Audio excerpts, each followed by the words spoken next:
तो कैसे हैं आप फ्रेंड्स, स्वागत है आप सभी का ऑनलाइन स्टडी जोन में।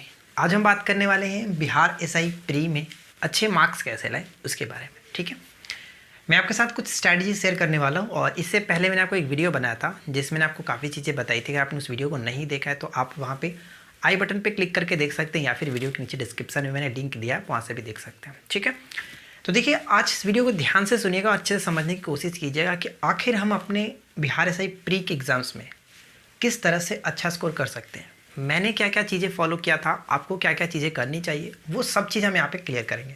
जो आप लोग हमसे क्वेश्चंस पूछते थे कि क्या क्या चीज़ें करनी चाहिए, वो मैंने यहाँ पे नोट डाउन किया। ठीक है, देखिए सबसे पहला पॉइंट हम ये बात करेंगे कि क्या लूसेंट और क्राउन काफ़ी है।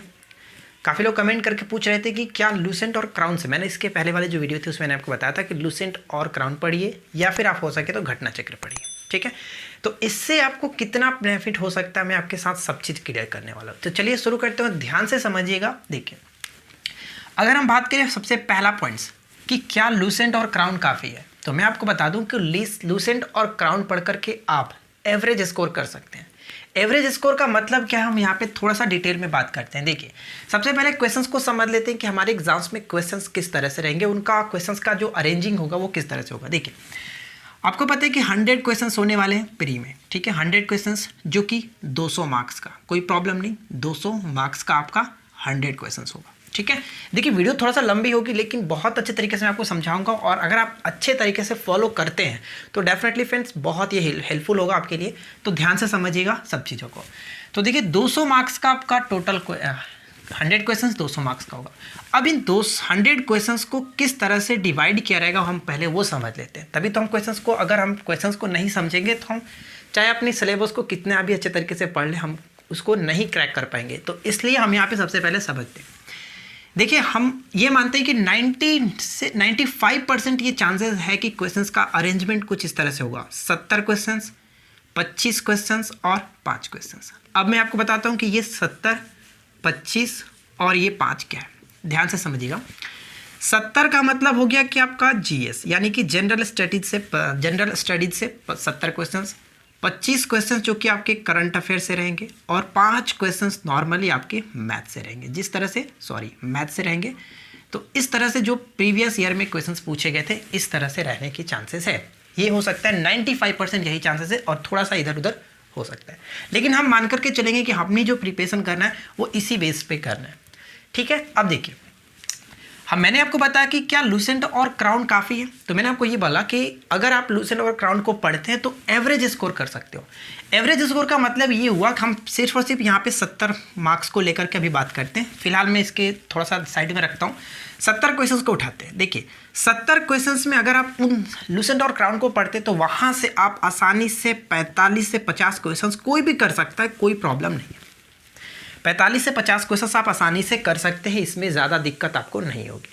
लेकिन अब आपको यहाँ पे समझना होगा कि देखिए अगर हम मानते हैं कि 50 क्वेश्चंस यहाँ से अगर हम उठाते हैं कि 50 क्वेश्चन तो सभी लोग करेंगे लूसेंट क्राउन से, इससे ज़्यादा क्वेश्चंस आपको नहीं मिलेगा अगर आपने अच्छे तरीके से पढ़ रखा है तो। ठीक है, 50 क्वेश्चन तो हम लोगों ने यहाँ से आसानी से कर लिया, लेकिन अगर जो आपके पास 20 क्वेश्चंस बचता है, अब यही 20 क्वेश्चंस आपको मेन यहाँ पे जो कि आपको टारगेट करना है कि 20 क्वेश्चंस में से आपको कितना अच्छे से कर। देखिए 20 क्वेश्चंस में 5 क्वेश्चंस ऐसे होंगे जो आप कहीं से भी कुछ भी पढ़ लो, शायद ही होगा कि आप इन 5 क्वेश्चंस को कर पाओगे। 5 क्वेश्चंस कहीं ना कहीं ऐसे होते हैं कि आप उसको नहीं देखे होंगे, चाहे आप कितना भी अच्छे से पढ़ करके जाएंगे, आपको वो 5 से 7 क्वेश्चंस ऐसे मिलेगा ही मिलेगा जो आपको लगेगा कि यार ये क्वेश्चंस कहाँ से मिल गए। तो अब हमारे पास बचते कितने, हमारे पास बचते हैं 15 क्वेश्चंस। ठीक है, 15 क्वेश्चंस।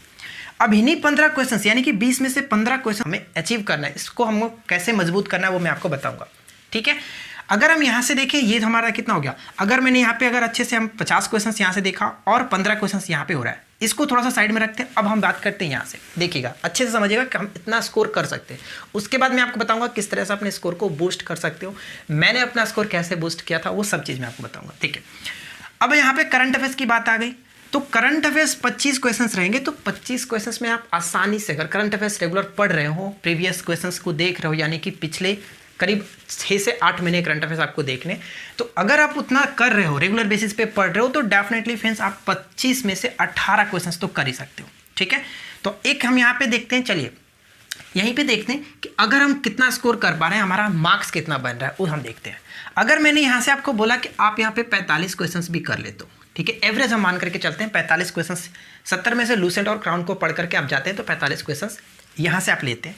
और साथ ही मैंने यहाँ पे ये बोला कि 18 क्वेश्चंस आप करंट अफेयर से ले लेते हो, ठीक है, यहाँ से और यहाँ से 18 क्वेश्चंस कंप्लीट।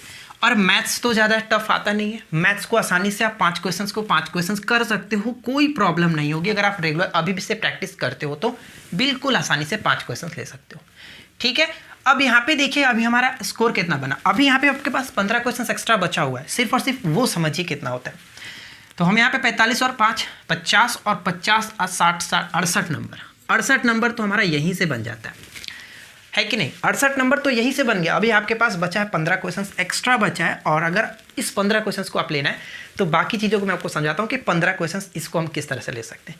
5 क्वेश्चन मैंने आपको बोला है कि 5 क्वेश्चन को आप चाहे कहीं से भी पढ़ोगे, 5 क्वेश्चन आपके सामने ऐसे रहेंगे जो आपको लगेगा कि हमने इस क्वेश्चन को कहीं देखा ही नहीं है, तो उसमें ज़्यादा दिक्कत नहीं है। मैं आपको वो भी बताऊंगा किस तरह से इसको कर सकते हैं। तो पहले हम 15 क्वेश्चन के बारे में बात करते हैं कि अब इन 15 क्वेश्चन यानी अब देखिए 68 क्वेश्चन आपने सही किया।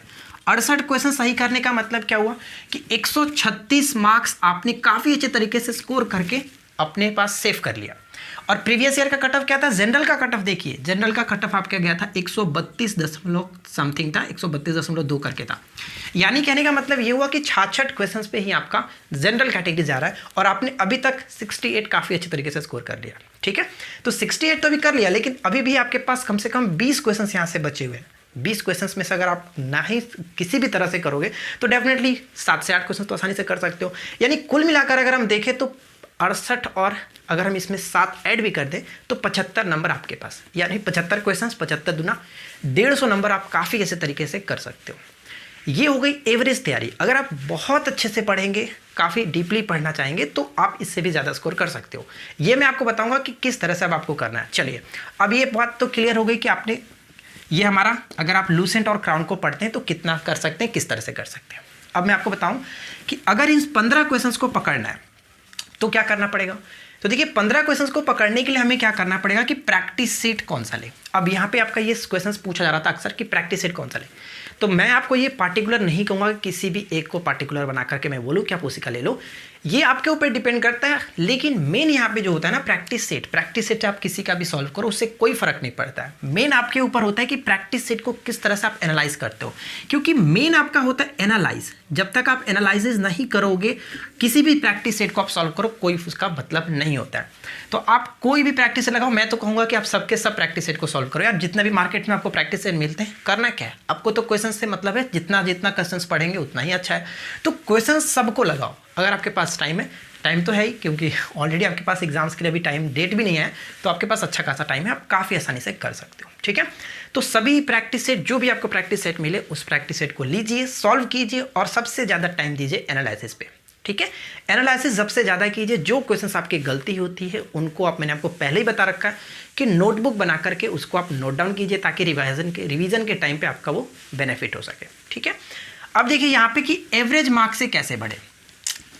अक्सर क्या होता है कि जब हम लोग सेट लगाते हैं तो अक्सर होता है कि एक फिक्स मार्क्स हो जाता है कि इसी पे हमारा जो एवरेज आएगा इसी के अराउंड रहता है, 65 62 इस तरह से 60 62 65 इस तरह से एवरेज हो जाता है। तो उसको बूस्ट करने का सबसे अच्छा तरीका, और ये सबसे गलती उन्हीं लोगों के साथ होती है जो लोग सेट को अच्छे से एनालाइज नहीं करते, और वो क्या, ये समस्या उन लोगों के साथ आती है जो सिर्फ और सिर्फ सेट सॉल्व करके बस छोड़ देते हैं। तो ऐसा अगर बिल्कुल भी ना करें, अगर आप चाहते हैं कि आपका एवरेज मार्क्स से आप बढ़ना चाहते हैं, कि आपका पिछले से कुछ इंप्रूव हो, तो आपको करना ये है कि प्रैक्टिस सेट जो आप सॉल्व करते हैं उसको अच्छे से एनालाइज कीजिए ताकि दोबारा अगर वो क्वेश्चंस मिले तो आपको वो गलती ना हो। लेकिन देखिए फ्रेंड्स, अगर आप ये चीज़ों को सेट प्रैक्टिस करने के बाद एनालाइज करना स्टार्ट कर देते हैं, अगर आप 10 दिन भी अच्छे से कर लेते हैं ना, तो खुद में आपको इंप्रूवमेंट नज़र आ जाएगी। मैं ये ऐसे नहीं कर रहा हूँ, मैंने खुद किया हुआ है। मैं आपको बताता हूँ कि मैंने अपना स्कोर कैसे बूस्ट किया था। मैं आपको अगर हकीकत बताऊं, जब मैंने अपना स्टार्टिंग तैयारी किया था तो SI प्री के लिए पिछली बार का, तो उसमें मेरा जो स्कोर रहता था ना, वही इसी के अराउंड में रहता था, 55 से 62 के अराउंड, इसी के अराउंड में रहता था। लेकिन मुझे बहुत बुरा लगता था यार कि इस मार्क्स में तो SI क्लियर होगा नहीं। तो मैंने क्या किया कि प्रैक्टिस सेट तो लगा रहा था, लेकिन उसके साथ अच्छे तरीके से एनालाइज करना स्टार्ट किया और मैंने ये करीब 15 से 20 दिन किया और इसमें मेरा स्कोर काफ़ी अच्छा बूस्ट हो गया। यानी कि अब जो मेरा मार्क्स आता था वो 70 से कभी भी नीचे नहीं आता था, 70 से प्लस रहता था, चाहे कोई भी मैं सेट मारता हूँ उसमें काफ़ी अच्छे तरीके से बूस्ट होने लगा। लेकिन जैसे जैसे आगे हम लोग बढ़ते गए और भी अच्छे मार्क्स स्कोर होने लगा। क्योंकि आपके पास क्वेश्चंस की कवरेज जो हो जाती है वो काफ़ी ज़्यादा हो जाती है। अगर आप रेगुलर प्रैक्टिस करते रहेंगे तो हर चीज़ को आप एनालाइज करने लगोगे तो आपके पास काफ़ी अच्छे क्वेश्चंस हो जाएंगे और जो गलती आपने पहले से कर रखी थी उन गलतियों से आप दूर हो जाओगे। और इस वजह से क्या होता है कि आपका स्कोर बूस्ट होने लगता है। तो अगर जिनका एवरेज मार्क्स से नहीं बढ़ता है उनकी यही गलती होती है कि वो अच्छे से एनालाइज नहीं कर पाते। ठीक है, तो ये सबसे पहले आपको करना है। मैंने अपना भी स्कोर इसी तरह से बूस्ट किया था, तो आपको भी यही चीज़ें करनी है। तो देखिए फ्रेंड्स, उम्मीद करता हूँ कि आप लोगों को ये छोटे से मैंने जो आपको बताया उससे कुछ ना कुछ तो नॉलेज मिली गई होगी। और साथ साथ मैं आपके साथ एक छोटा सा चीज़ शेयर करना चाहता हूँ, देखते हैं कितने लोगों की सहमति है इसमें। मैं सोच रहा हूँ कि आपको एसआई के लिए एक होमवर्क सीरीज स्टार्ट करूँ जिसमें मैं आपको रेगुलर 5 से 7 टॉपिक दूंगा और उन टॉपिक्स को आपको पढ़ना होगा। मैं उसमें कुछ करूँगा नहीं, सिर्फ और सिर्फ टॉपिक्स दूंगा, क्योंकि पढ़ना तो आप ही को है। मैं सिर्फ आपको टॉपिक्स दे दूंगा कि आप आज ये टॉपिक पढ़ लो और 24 घंटे में आपको उस टॉपिक्स को अच्छे से पढ़ लेना है। और मैं उन टॉपिक को बता दूंगा जो एग्जाम्स के सिलेबस के अकॉर्डिंग है, वही टॉपिक मैं आपके साथ शेयर करूँगा। अगर आप हमारे साथ रहना चाहते हैं, पढ़ना चाहते हैं, तो आप हमारे साथ पढ़िए। मैंने इन सभी चीज़ों को फॉलो किया है, मैंने अपने यहाँ से प्री और मेंस दोनों क्लियर किया इसी तरीके से। तो अगर आप चाहते हैं कि मेरी तरह से आप भी क्लियर करना, तो आप हमारे साथ रह सकते हैं, कोई प्रॉब्लम नहीं है। बाकी अगर आपके पास इससे अच्छी स्ट्रैटेजी है तो आप उसे फॉलो कर सकते हो। मैं इसमें आपको कोई भी नहीं रोकूंगा। ठीक है, आपकी मर्जी है। जो लोगों को मेरी बातों से सहमति है, जो लोग मेरे साथ पढ़ना चाहते हैं वो पढ़ सकते हैं। मैंने अपनी स्ट्रैटेजी बता दी, जिस तरह से पढ़ना है आप उसको पढ़िए। ठीक है, तो अगर आपको ये वीडियो अच्छी लगी हो तो वीडियो को लाइक कर दीजिए। अगर आपको लगता है कि ये स्ट्रैटेजी आपके फ्रेंड्स के साथ भी शेयर करनी चाहिए तो आप अपने फ्रेंड के साथ भी इस वीडियो को शेयर कर सकते हो। तो हम मिलते हैं किसी और वीडियो में नेक्स्ट टॉपिक के साथ। वीडियो अच्छी लगी हो तो लाइक कर दीजिएगा, चैनल पर पहली बार आए तो चैनल को सब्सक्राइब कर लीजिएगा। साथ साथ प्रैक्टिस सेट हम भी प्रोवाइड कराते हैं आपको, हमारे प्रैक्टिस सेट भी आप ले सकते हो। मेरा तो फ्री है, कोई प्रॉब्लम नहीं है। तो आप हमारे वीडियो को देख करके साथ साथ टेलीग्राम पर मैंने PDF भी दे रखा है सारे। अभी तक तो हमारा 20 प्रैक्टिस सेट ऑलरेडी हो चुका है और फिलहाल तो मैं बिजी चल रहा हूँ, इसलिए मैं रेगुलर प्रैक्टिस सेट नहीं दे पा रहा हूँ। लेकिन मैं कोशिश करूँगा कि आपको हफ्ते में 2 तो सेट दे ही सकता हूँ। बाकी आप किसी और का सेट लगा सकते हो, कोई प्रॉब्लम नहीं।